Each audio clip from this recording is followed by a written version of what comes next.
Bienvenido, queridos hermanos, a este segundo tema de nuestro curso sobre el Apocalipsis. Iniciamos este encuentro entonces en el nombre del Padre y del Hijo y del Espíritu Santo. Amén. Amén. Oremos al Señor. De nuevo. Señor, ilumínanos para comprender y aprender a aplicar el libro del Apocalipsis, lo que el Espíritu dice a las iglesias de ayer, de hoy y de siempre.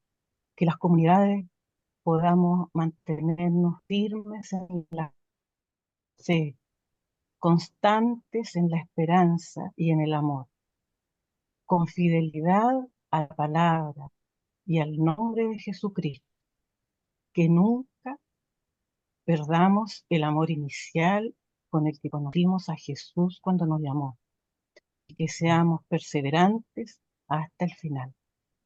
Lo pedimos en nombre de nuestro Señor Jesucristo, resucitado y glorioso.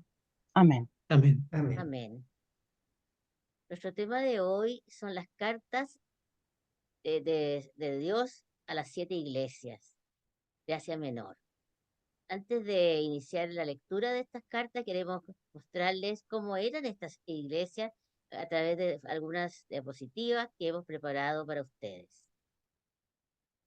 La primera imagen nos muestra a San Juan recibiendo la inspiración divina del mensaje de Dios a través de un ángel, como se verá en las cartas. Las 7 iglesias del Apocalipsis están ubicadas en un territorio llamado Asia Menor, que hoy día corresponde a Turquía, que fue sometida por los musulmanes aproximadamente a fines de la Edad Media. Ustedes observen aquí las 7 iglesias, 2 están muy cerca al mar, Éfeso, Esmirna y Pérgamo también cerca, y el resto hacia el interior de Asia Menor. Estos territorios estaban sometidos al Imperio Romano, pero tenían una cultura, podría llamarse greco-romana. La ciudad de Éfeso era la sede del gobierno romano y conserva actualmente numerosas ruinas de los edificios con ese estilo griego tan reconocido. En ella había un templo de Artemisa, perdón, que era eh, muy popular en esa época. También en ese lugar fue obispo San Juan. Esta ciudad está muy cerca de Patmos, donde fue desterrado San Juan y recibió la visión que nosotros vamos a escuchar. También se conserva esta casita donde la tradición dice que vivió la Virgen María con San Juan. Unas expediciones francesas del siglo XIX, a fines del siglo XIX, descubrió que realmente podría ser una casa del siglo I, y los estudios han pensado que realmente eso es. Y ha sido recorrida por los últimos papas de la Iglesia Católica. La iglesia de Esmirna era un centro comercial muy importante, había una gran colonia judía en él, y en ella vivió y fue obispo San Policarpo de Esmirna, discípulo de San Juan, que en su homilía cuenta cómo él escuchaba a los pies de San Juan todo lo que Jesús había enseñado. Pérgamo. En esta ciudad se creó el pergamino, este papel que reemplazó al papiro que se fabricaba en Egipto, hecho de piel de oveja. Pérgamo también era una ciudad muy comercial, donde había una gran fuerza del paganismo, se rendía culto a el dios de la salud, Asclepios, y también había un templo dedicado al emperador, a quien también se le rendía. Tiatira. Tiatira también era una pequeña ciudad dedicada a la industria textil, y ustedes recordarán que en el Hecho de los Apóstoles había una mujer que se llamaba Lidia, a quien San Pablo predicó el Evangelio y que siguió a Cristo y que era comerciante en púrpura. Ella venía de esta ciudad. Y a pesar de ser una pequeña ciudad, tenía todos los elementos de toda ciudad griega, el teatro, el foro, el templo y las murallas para defenderse en caso de guerra. Sardes o Sardis era la residencia de los reyes lidios, eh, que eran los dueños de este territorio antes de que los romanos sometieran este territorio. Y el último rey fue Creso, famoso por su riqueza, que fue sometido y ya su poderío ya desapareció. Se dedicaban a la industria de la lana. Filadelfia, también una gran ciudad que sufrió un terremoto unos 80 años antes de que se escribiera este libro, o sea, pensemos en el año 15 después de Cristo. Ellos después se convirtieron en una pequeña ciudad eh, y, y sufrieron, los cristianos aquí sufrieron persecución de los judíos. ¿Ah? Y por último, la ciudad de la Odisea, que también tuvo un gran terremoto, también unos 60 años antes de que se escribiera esta carta, y era una ciudad muy poderosa que se reconstruyó y se dedicaban a la industria textil, de lana y del lino, y además tenía una industria farmacéutica, ustedes verán que en la carta se habla del colirio que atendía los ojos y probablemente se está tratando de ese tipo de remedio. Eso es lo que podríamos decir así para presentar entonces cómo era el paisaje y cómo era la arquitectura de la época en que se escribieron las cartas. Después de escuchar entonces y de ver estas pequeñas diapositivas, queremos escuchar qué es lo que comunicó el Espíritu a las iglesias. Escuchemos entonces en primer lugar el mensaje de Éfeso. Carta Éfeso. Al ángel de la iglesia de Éfeso escribe: esto dice el que tiene las 7 estrellas en su mano derecha, el que camina entre los 7 candeleros de oro. Conozco tu conducta, tus fatigas y tu paciencia, y que no puedes soportar a los malvados, y que pusiste a prueba a los que llaman apóstoles, sin serlo, y descubriste su engaño. Tienes paciencia y has sufrido por mi nombre sin desfallecer, pero tengo contra ti que has perdido tu amor de antes. Date cuenta, pues, de dónde has caído, arrepiéntete y vuelve a tu conducta primera. Si no, iré donde ti y cambiaré de su lugar tu candelero, si no te arrepientes. Tienes en cambio a tu favor que detestas el proceder de los nicolaitas, que yo también detesto. El que tenga oídos, oiga lo que el Espíritu dice a las iglesias. Al vencedor le daré a comer del árbol de la vida que está en el paraíso de Dios.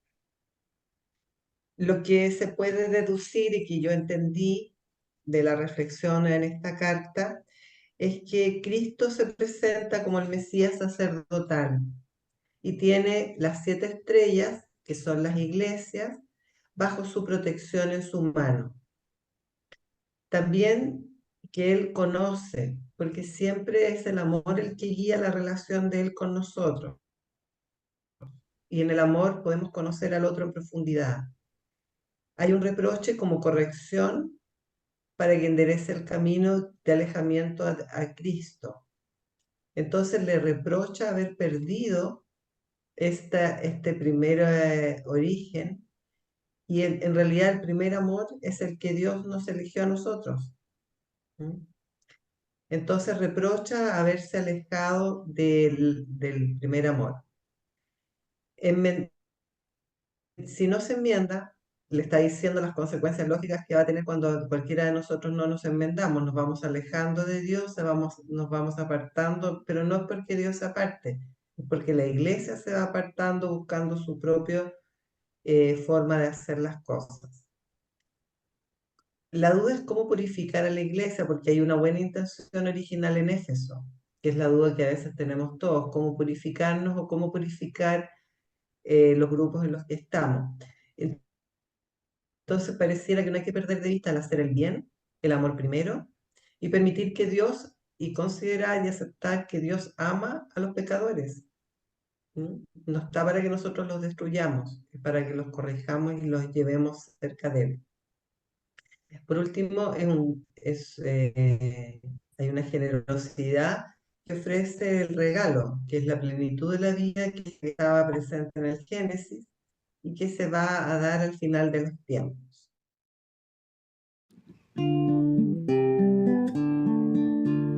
Al vencedor le daré de comer del árbol de la vida.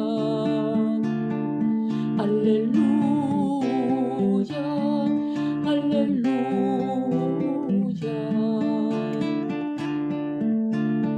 El ángel de la iglesia de Esmirna escribe: esto dice el primero y el último, el que estuvo muerto y revivió.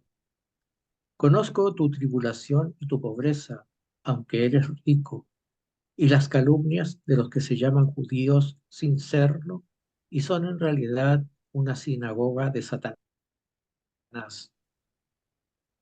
No temas por lo que vas a sufrir. El diablo va a meter a algunos de vosotros en la cárcel para que seáis tentados y sufriréis una tribulación de 10 días.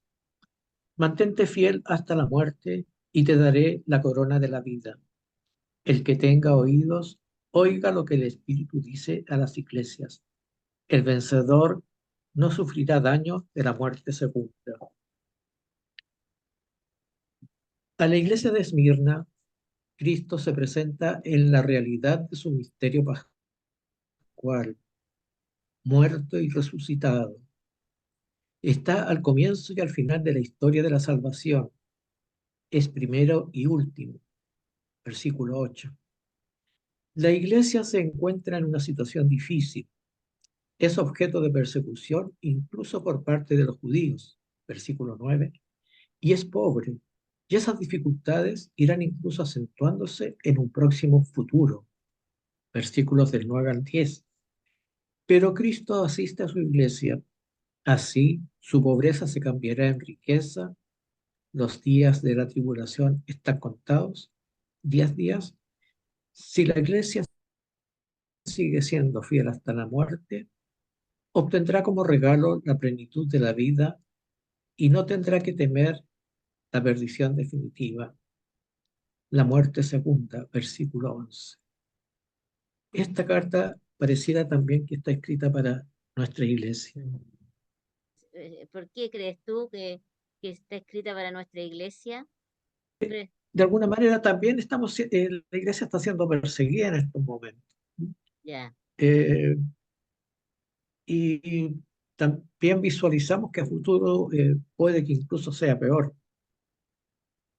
Pero confiamos que Cristo está siempre presente en nuestra iglesia y Él vencerá finalmente. Así es.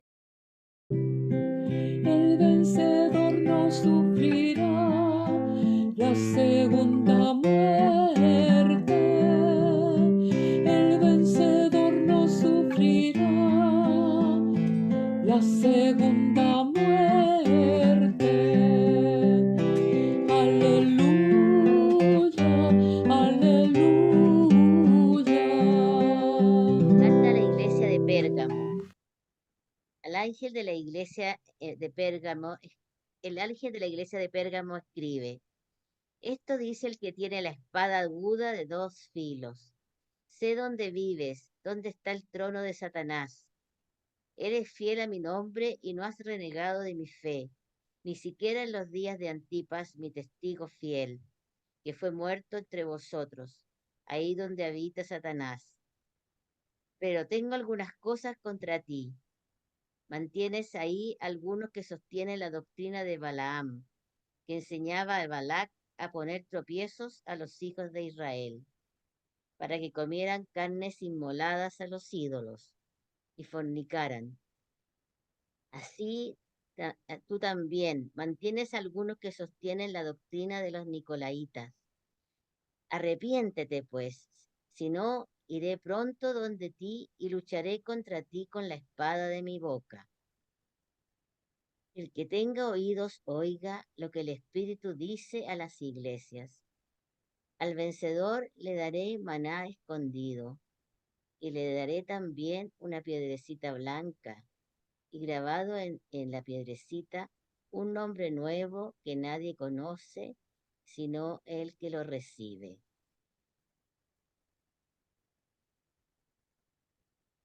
Bueno, para mí es muy emocionante comentar esta carta, porque ella precisamente tiene el texto en que se menciona la piedrecita Mm. blanca, que es el signo de nuestra comunidad religiosa y de la Fraternidad Piedra Blanca que está realizando estos cursos.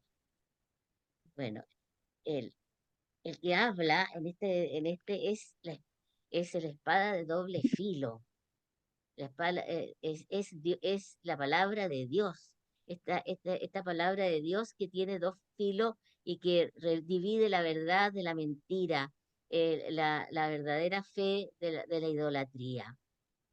Él le habla a la comunidad de Pérgamo y le dice que alaba su fidelidad, que ha dado testimonio en varias oportunidades de esta fidelidad a través del martirio de sus miembros, entre ellos Antipas, su testigo fiel. En esta carta y en este libro es la única vez donde también a Jesús se lo llama el testigo fiel, como mártir. Ustedes ven que en el Viernes Santo se coloca el Mm. signo rojo, de rojo, porque el Cristo es mártir. Sí, al mismo tiempo que los alaba su fidelidad, pero también les reprocha que han seguido la doctrina de Balaam, que algunas de las personas han caído en la idolatría, seducidos por las atracciones que tiene el mundo de ese tiempo. Porque Balaam era una persona, un profeta que aparece en el libro de los Números, que aconsejó a que las mujeres cananeas sedujeran a los israelitas para que perdieran su monoteísmo y siguieran a los ídolos. También reprocha a los nicolaitas, que son una especie de gnosticismo, una fe filosófica que cree tener conocimientos como superiores y que también en esa época era muy, muy potente y que San Juan y después San Ireneo van a criticar porque la fe y la revelación es para todos por igual. Y el regalo es maravilloso. Al vencedor dice, le daré maná escondido. Maná escondido nos recuerda el maná con que se alimentaron los judíos en el desierto, los israelitas, perdón, en el desierto, y después, y que se conservaba en el Arca de la Alianza, que fue escondida por Jeremías, cuando venían los babilonios a invadir Jerusalén, que después nunca se ha encontrado. Pero para nosotros los cristianos representa la Eucaristía, ese maná escondido que se da a todos por igual. Y la piedrecita blanca que todos recibiremos era como la contraseña que se usaba en ese tiempo para entrar al teatro, al circo, a algunos espectáculos. Pero ahora tiene un nuevo significado. Es la contraseña que recibiremos para llegar al reino de los cielos ante la presencia de Cristo, el Cordero inmolado. El regalo, entonces, ¿qué significa la piedrecita blanca? Tiene un nombre nuevo que nadie conoce. Nuestro verdadero nombre tiene que ver, es nuestra verdadera identidad, nuestra identidad profunda que la recibimos por haber sido creado en el Verbo de Dios. Todo eso está en el prólogo de San Juan. Todo fue creado a través de él. Y por eso está tan unido el prólogo con el Apocalipsis. Y en esa identidad uno la va descubriendo a través de su vida y nos va diciendo también cuál es nuestra vocación, cuál es nuestra misión, la misión propia de cada uno que nadie nos puede reemplazar, que es única para cada uno de nosotros. Y por eso los invitamos a descubrir ese nombre nuevo que ustedes tienen desde la creación del mundo, porque fuimos pensados desde esa época, desde toda eternidad. Y para terminar este comentario, que tal vez se alargó un poco, quería decirles que la iglesia en nuestros días también tiene esa tentación del gnosticismo, de buscar en nuevas espiritualidades, porque el hombre, el ser humano tiene esa búsqueda natural de espiritualidad. El vacío de su interior no se llena con cosas materiales. Entonces, eh, pero nosotros, a veces tal vez porque nadie nos ha enseñado, por ignorancia, por algo, por ambiente en que se desarrolla, nos olvidamos de que Cristo, Él es el Verbo eterno del Padre, que vino a la tierra, se hizo hombre, asumió nuestra naturaleza y nos entrega la maravilla de su humanidad para que nos transformemos y nos divinicemos, dice Él. Así que es un privilegio y un regalo maravilloso que no podemos rechazar. Hay que cogerlo como el regalo más grande de Dios para nosotros.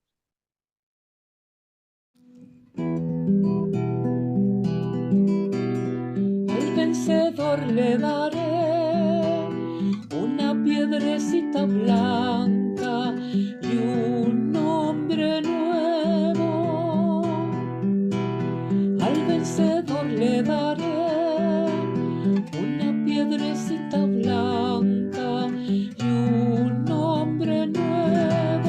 Aleluya, aleluya.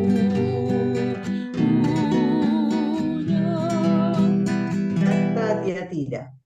Escribe al ángel de la iglesia de Tiatira. Esto dice el Hijo de Dios, cuyos ojos son como llama de fuego y cuyos pies parecen de metal precioso. Conozco tu conducta, tu caridad, tu fe, tu espíritu de servicio, tu paciencia, tus obras últimas sobrepujan a las primeras.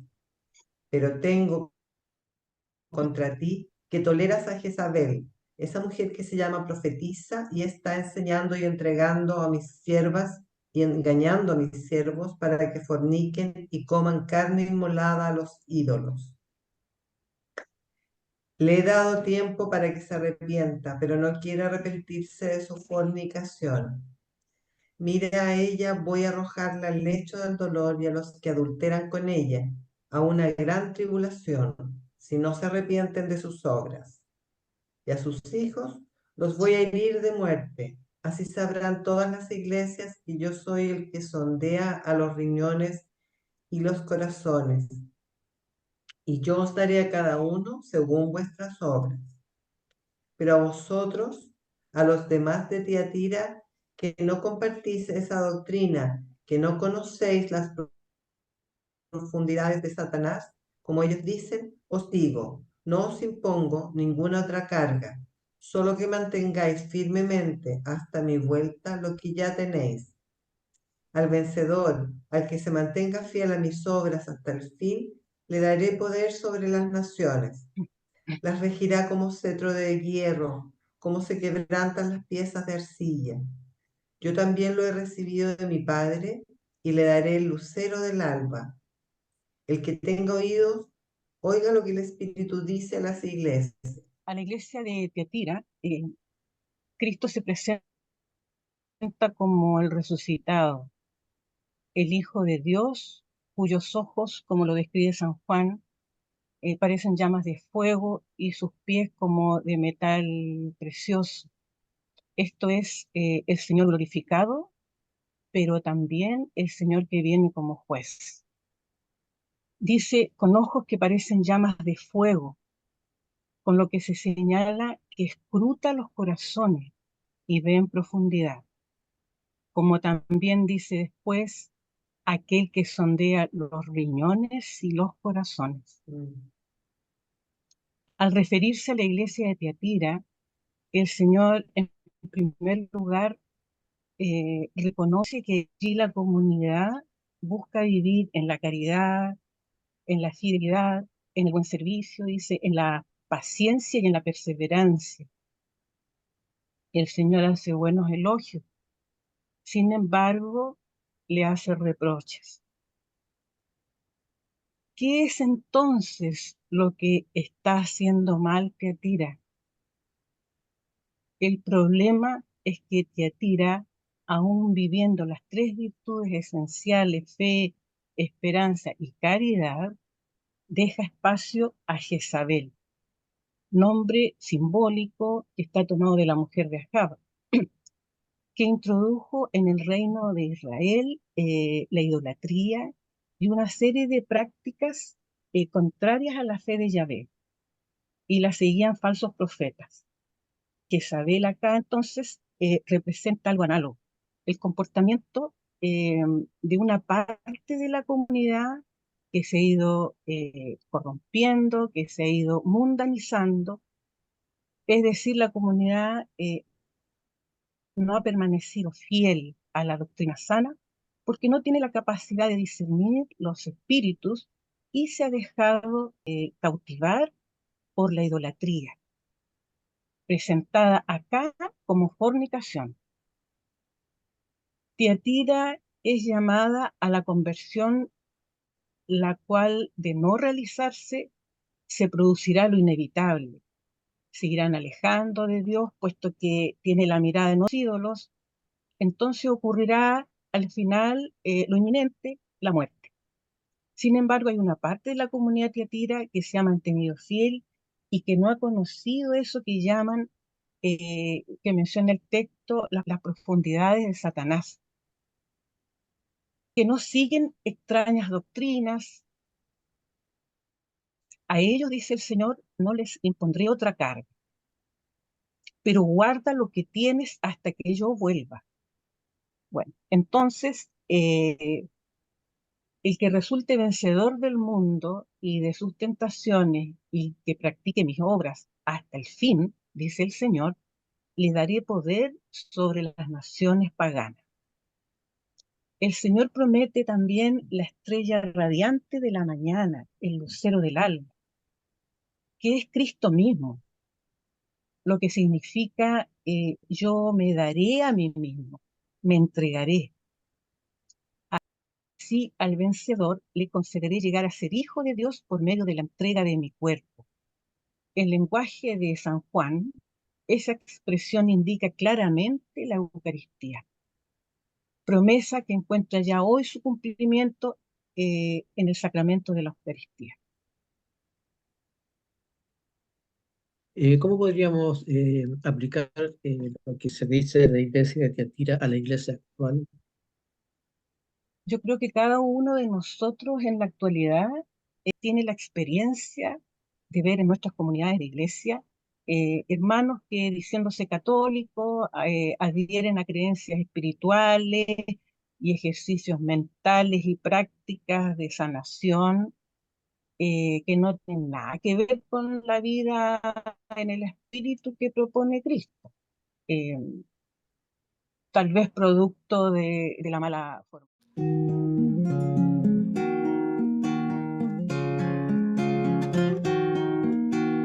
Al vencedor le daré el lucero del alba. Aleluya. Al vencedor le daré el lucero del alba. Aleluya. Aleluya.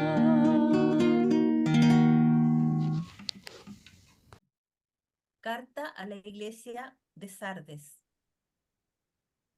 Al ángel de la iglesia de Sardes escribe: Esto dice el que tiene los 7 espíritus de Dios y las 7 estrellas.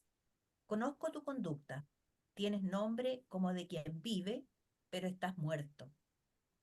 Ponte en vela, reanima lo que te queda y está a punto de morir. Pues no he encontrado tus obras llenas a los ojos de mi Dios. Acuérdate, por tanto, de cómo recibiste y oíste mi palabra. Guárdala y arrepiéntete. Porque si no estás en vela, vendré como ladrón y no sabrás a qué hora vendré sobre ti. Tienes, no obstante, en Sardes unos pocos que no han manchado sus vestidos. Ellos andarán conmigo vestidos de blanco, porque lo merecen. El vencedor será así revestido de blancas vestiduras, y no borraré su nombre del libro de la vida, sino que me declararé por él delante de mi Padre y de sus ángeles. El que tenga oídos, oiga lo que el Espíritu dice a las iglesias. Cristo se presenta a la iglesia de Sardes, aquel que posee los dones del Espíritu Santo en plenitud. A esta iglesia le reprocha al Señor una situación de ambivalencia. Por una parte, tiene vitalidad esta iglesia y por otra se dice que está muerta. ¿Qué es entonces lo que hace que esta iglesia parezca estar viva, pero que en realidad está muriendo? Al parecer, Sardes, por sus obras exteriores, se presenta como una iglesia que tiene vida. Quizás sea porque en ella los servicios o ministerios se hacen con eficacia, se hacen bien, pero en realidad una iglesia está realmente viva cuando vive en el amor. Si no ama, su vitalidad y su comunicación con el Espíritu de Dios se va debilitando, y sin el Espíritu Santo esas obras son vanas. No vive con autenticidad la vida cristiana. La iglesia de Sardes es reprendida, y no por motivos doctrinales, ni por idolatría. Tampoco hay falsos profetas, sino que dice que ha dejado de mirar a Dios, se anuncia a sí mismo, olvida su centro, Cristo resucitado y glorioso. Ha terminado por ir abandonando la palabra de Dios, o ya no la coge con entusiasmo, ni se deja estremecer, ni interpelar por ella. Todo esto es signo de muerte espiritual, por lo que Sardes es invitada a guardar la palabra, a arrepentirse y a estar en vela. A recordar también cómo había acogido al inicio la palabra de Dios, con qué entusiasmo y apertura de corazón y amor, porque solo su escucha apasionada puede llegar a reavivar una fe muerta. Sin embargo, en la iglesia de Sardes hay, afortunadamente, todavía algunos cristianos que no han manchado sus vestidos, el vestido bautismal. Ellos andarán conmigo, dice el Señor, vestidos de blanco, porque lo merecen. Se trata de un pequeño resto, que también lo hemos visto en las otras iglesias, ¿cierto? Este pequeño resto todavía vivo, dice, porque se ha mantenido fiel a la palabra. El Señor se dirige sobre todo a este pequeño resto, a fin de que actúen como ven en el seno de la comunidad. Al vencedor se le darán las vestiduras blancas, dice el Señor. Y dice Cristo, no borraré su nombre, es decir, ratificará ante el Padre y sus ángeles aquel nombre escrito en el libro de la vida. Bueno, ¿y qué nombre? Hay una clara referencia, ¿cierto?, al bautismo. Ese vencedor será aquel que guarda en su corazón la palabra de Dios y la mantiene viva. A él se le darán las vestiduras de la resurrección, símbolo de su dignidad sacerdotal, que significa participar en la obra del Cordero, en la redención del mundo, la única obra verdaderamente perfecta a los ojos del Padre. Susana, cuéntame la situación que describes de la iglesia de Sardes en sus errores, se da hoy en día. Claro, o sea, lo que ocurre en la iglesia de Sardes, hoy también ocurre en algunas de nuestras comunidades de iglesias, ¿cierto? Donde se encuentran cristianos sin una preocupación por escuchar y seguir la palabra de Dios. Sí, no, sí, sí.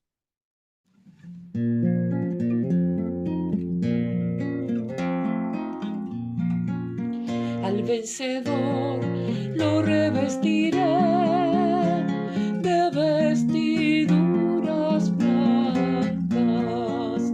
Al vencedor lo revestiré de vestiduras blancas. Aleluya, aleluya, aleluya.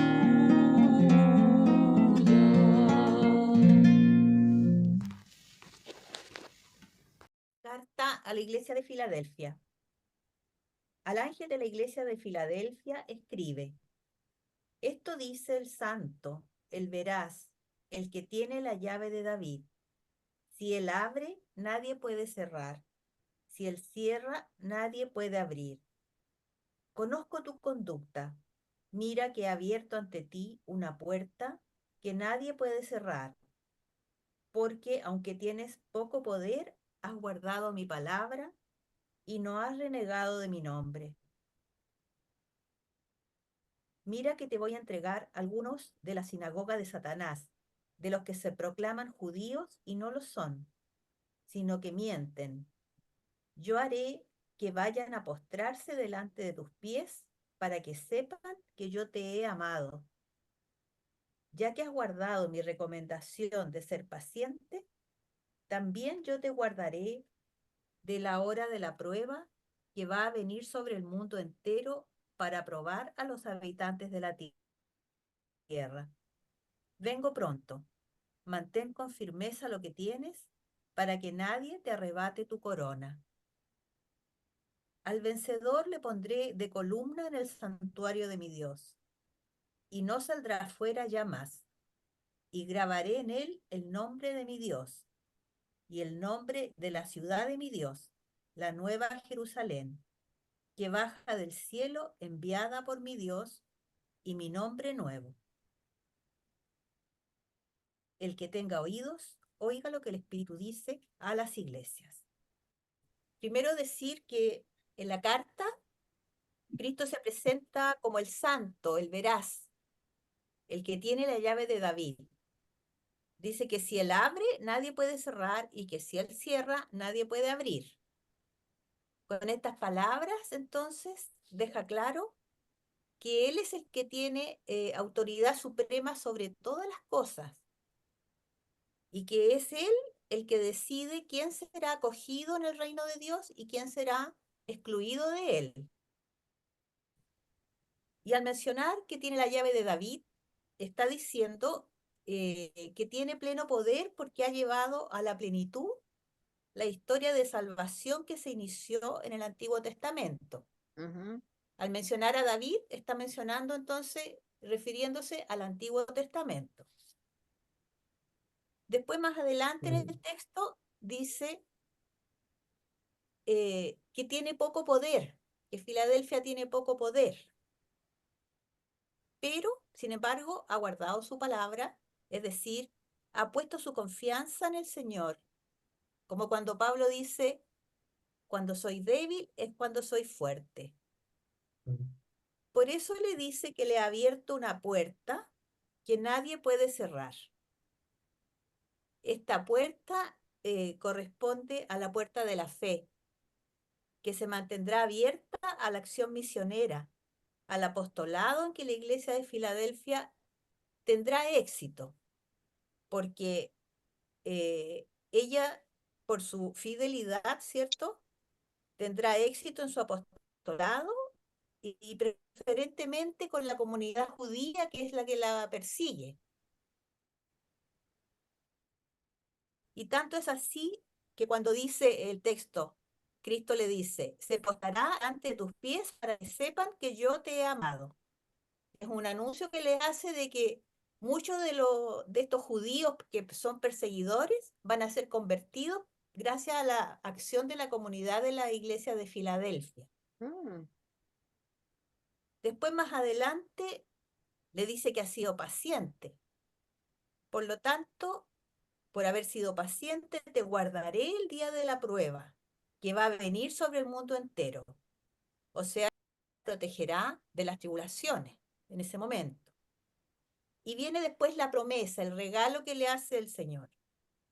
Si sale vencedor de las pruebas a las que será sometida, esta iglesia alcanzará su corona celestial, es decir, la corona de la gloria, y la pondré de columna en el santuario de mi Dios. O sea, se verá realizada en sí misma la salvación propia de Cristo resucitado en la nueva Jerusalén. Esa hermosa promesa le hace a Filadelfia Cristo. ¿tú agregarías algo respecto de alguna comparación con la iglesia de hoy, de esta iglesia? Bueno, la iglesia de hoy también está bastante atribulada, pero es esperanzador el mensaje, porque en nuestra iglesia también hay personas que realizan obras evangelizadoras, se entregan incansablemente Es, para llevar el evangelio a tantos lugares. También hay un cierto mundo de tribulaciones y pruebas, y tampoco sí, es fácil vivir una vida cristiana. Pero sin embargo, todas estas pruebas la iglesia las vive bajo la protección de Cristo resucitado, que no nos abandona. Y al vencedor de la prueba, entonces, también nos dará la corona de la gloria de la vida eterna que todos los cristianos anhelamos con tanto fervor.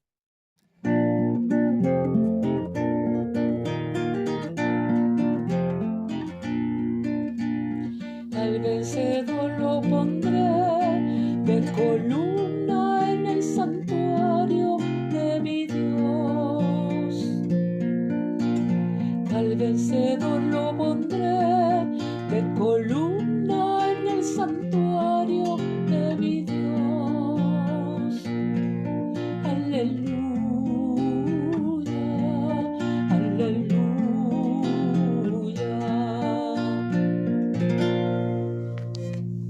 y la última iglesia, la Odisea. Carta a la iglesia de la Odisea. Al ángel de la iglesia de la Odisea escribe: así habla el Amén, el testigo fiel y veraz, el principio de la creación de Dios. Conozco tu conducta, no eres ni frío ni caliente. Ojalá fueras frío o caliente. Ahora bien, puesto que eres tibio y no frío ni caliente, voy a vomitarte de mi boca. Tú dices: soy rico, me he enriquecido, nada me falta. Y no te das cuenta de que eres un desgraciado, digno de compasión, pobre, ciego y desnudo. Te aconsejo que me compres oro acrisolado al fuego para que te enriquezcas, vestidos blancos para que te cubras y no quede al descubierto la vergüenza de tu desnudez, y un colirio para que te des en los ojos y recobres la vista. Yo a los que amo los reprendo y corrijo. Sé pues ferviente y arrepiéntete. Mira que estoy a la puerta y llamo. Si alguno oye mi voz y me abre la puerta, entraré en su casa y cenaré con él y él conmigo. Al vencedor le concederé sentarse conmigo en mi trono, como yo también vencí y me senté con mi Padre en su trono. El que tenga oídos, oiga lo que el Espíritu dice a las iglesias. Siento en lo personal que esta carta me interpreta en mi tibieza y que el Señor espera mi definición, frío o caliente. En esta carta Cristo se presenta como el Amén, en referencia al Dios del Amén, nombre divino de Isaías 65, y como el principio de la creación de Dios, identificándolo con la sabiduría y la palabra creadora. Contextualizando, la Odisea era conocida en la antigüedad por su famosa escuela médica para enfermedades de los ojos. En el versículo 18, Cristo aconseja a la Odisea que le compre un colirio para que recobre la vista, aludiendo a los polvos especiales que se preparaban para curar los ojos. La miseria espiritual de la Odisea contrasta con su prosperidad y engreimiento. El juicio de Jesucristo resulta tremendamente severo. La situación de la iglesia le produce náuseas. Voy a vomitarte de mi boca. Le repugna la tibieza eclesial. Se cree rica, perfecta y vive instalada en el orgullo religioso. La comunidad debe buscar solo en el Señor el remedio a su deplorable situación de vergüenza. Tiene que vestir la vestidura blanca de su dignidad de esposa de Jesucristo. El oro de su riqueza que colmará su miseria está en el Señor y necesita nuevos ojos iluminados por la fe para poder ver. A pesar del juicio tan severo, el Señor resucitado aguarda paciente a la puerta, llama con insistente porfía. El Señor siempre está esperando en vela, apostado a nuestra puerta. Pide con solicitud que la iglesia escuche su voz. Suplica con delicadeza entrar, pero la puerta solo se abre desde dentro, es decir, depende en última instancia de la libertad del cristiano. Pero si éste responde generosamente, el Señor, convertido ya en anfitrión de la casa, establecerá con él una íntima relación de alianza hecha de amor recíproco y le concederá el don de la cena eucarística.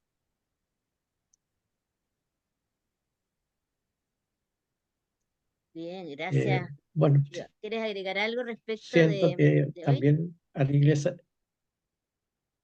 sí, yo siento que también a la iglesia actual se le puede interpelar por la tibieza de algunos cristianos. Y también, por otro lado, es un llamado a no engreírnos, no creer que por tener a veces algunas situaciones cómodas, somos perfectos, digamos, ¿no? Siempre es necesario volverse hacia el Señor. Y lo que es más emocionante, la humildad, que el Señor siempre espera, pero no presiona. Sí,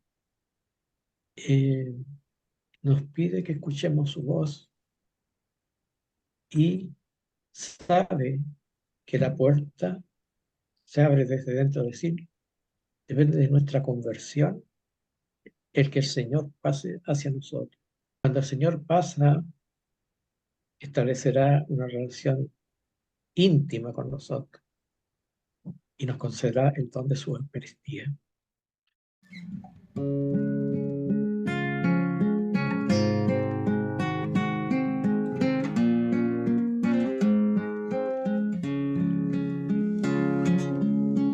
Al vencedor le concederé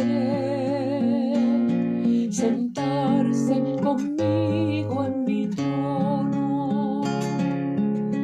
Al vencedor le concederé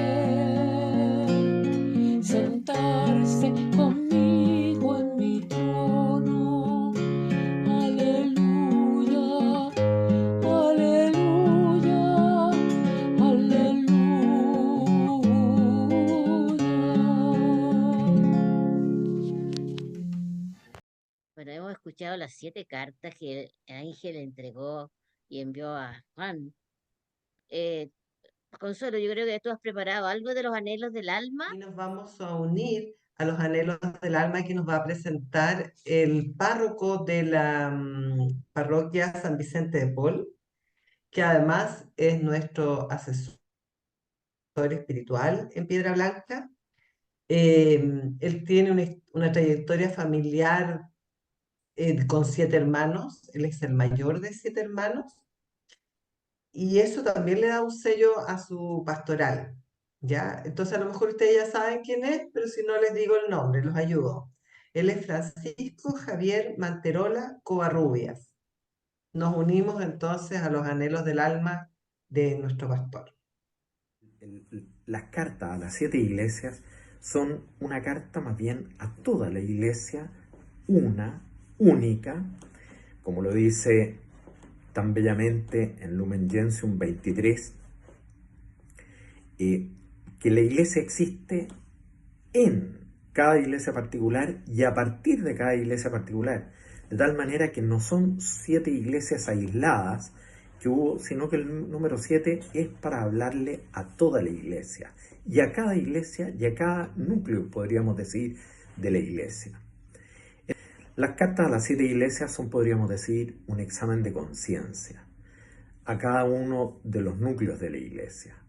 En estas cartas se destaca, se anima, el Señor anima lo bueno, sobre todo a las iglesias que están sufriendo persecución. Y está, digamos, el tono es un ánimo a la perseverancia, a la purificación en medio de esos sufrimientos. Y es un premio también para esas iglesias. Pero también en las mismas cartas hay una corrección, también un llamado a la conversión para salir de lo malo, de lo que ensucia a la iglesia. Fundamentalmente podríamos decir 2 cosas. Por un lado, las idolatrías.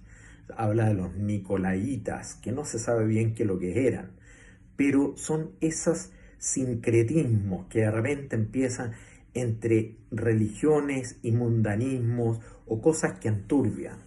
Esa tendencia de repente a los Baales, a la Jezabel, a esos criterios mundanos que se van metiendo en la iglesia y que también se han advertido, y el Papa Francisco ha insistido mucho, estas tentaciones de mundanismo en la iglesia. Purificarnos de eso. Nos purifica el mismo Señor, el contacto con Cristo, con el Cordero degollado, y nos purifican también las persecuciones que Dios permite. Es un llamado a volver al amor primero, como dice la primera de las cartas, al amor primero a Cristo, amor verdadero, en la pobreza, en el desprendimiento, en tener como prioridad única lo que enseña Jesús en el Evangelio. Pero también es un llamado a abrirle las puertas a Cristo y sin temor, llena de ternura, la exhortación con que terminan estas cartas, con la que termina la carta a la Odisea. Yo a los que amo los reprendo y corrijo, dice el Señor. Sé pues ferviente, arrepiéntete, mira que estoy a la puerta y llamo. Si alguien oye mi voz y me abre, entraré y cenaré con él y él conmigo. Esa es la gran invitación. Abrámosle las puertas a Cristo y solo a Él, y pongamos antes que nada el criterio de Él y veremos a la iglesia santa, pura, radiante, sin mancha, vivir en nosotros y nosotros poder vivir en ella, como viviendo al amparo de la Santísima Virgen, la que encarna, la que es tipo de la iglesia santa, pura, inmaculada. ¿Cuál es el anhelo más profundo que tengo? De ver a la iglesia purificada, santa, la esposa de Cristo, la novia radiante, como la describe el capítulo 21, la que baja del cielo. Esa es la iglesia que nos gustaría ver en nuestras parroquias, en nuestras comunidades, en nuestras diócesis, en las asociaciones, donde brille el amor primero, el amor puro, que podamos vivirla aquí en nuestra vida cotidiana. Muchas bendiciones.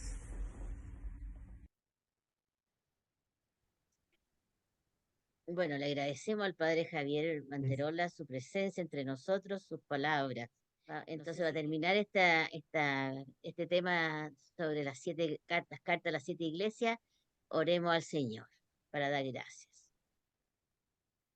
Señor nuestro, el primero y el último, el que estuvo muerto y revivió, el que tiene la espada de 2 filos, el amén, el testigo fiel y veraz.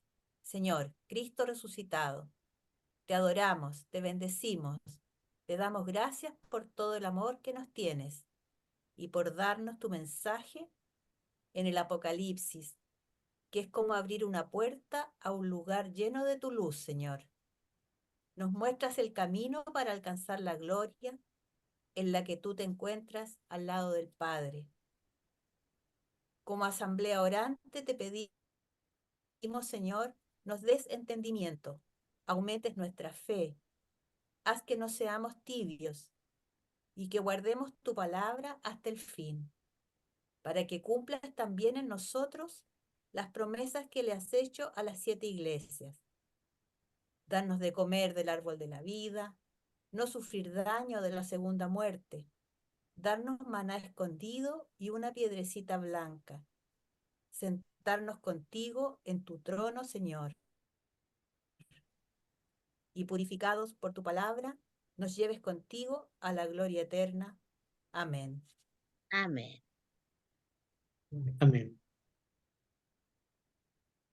Culminamos entonces este tema número 2 de nuestro curso sobre el Apocalipsis. Nuestra comunidad tiene un himno que voy a intentar cantarlo, es cortito, para que usted lo conozca. Al que tenga oídos oiga lo que el Espíritu dice a las iglesias. Al vencedor le daré maná escondido y le daré una piedrecita blanca y grabado en ella un nombre nuevo que nadie conoce sino el que lo recibe. Aleluya, aleluya, el nombre del Verbo de Dios. Aleluya, aleluya, aleluya. Apocalipsis. Nos despedimos entonces y prepárense para el tercer tema en que seremos testigos de algo maravilloso, como es una liturgia celestial. Nos despedimos hasta el próximo tema que tendremos próximamente. Bendiciones, Que rezamos por estén bien. ustedes. Un abrazo.